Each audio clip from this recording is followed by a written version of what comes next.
So there's a few things that you want to do to keep your oil lasting as long as possible. So I'm going to share this method that was created by Cami McBride. She is an amazing herbalist teacher. I highly suggest checking her out. And so I definitely want to credit her before I share this with you. The acronym that she created for how to remember how to keep your oils in good shape and lasting a long time is FLAM. So FLAHM, FLAM.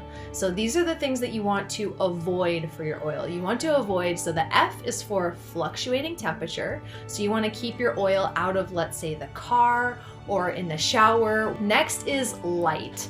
So the UV rays from sunlight will actually break down the oil. So you want to keep it out of the sunlight. You want to keep it somewhere dark if possible, like your medicine cabinet. Next is air. You want to keep your oil sealed at all times, and that will help to keep the air out of it, which will help it stay longer as well. The H is heat. So you want to keep it away from heat. We already mentioned fluctuating temperatures, but you want to keep it out of anywhere that has a lot of heat or next to like somewhere that has a lot of heat, let's say like the oven or something like that, for example. The last one is M, moisture. So you want to make sure that no moisture gets into your oil because that will cause mold and it will cause your oil to go rancid. So FLAM, FLAHM, again, keep your oils out of fluctuating temperature, light, air, heat, and moisture. And again, just throwing it back to Cami McBride, I highly suggest checking out her website. She has some amazing offerings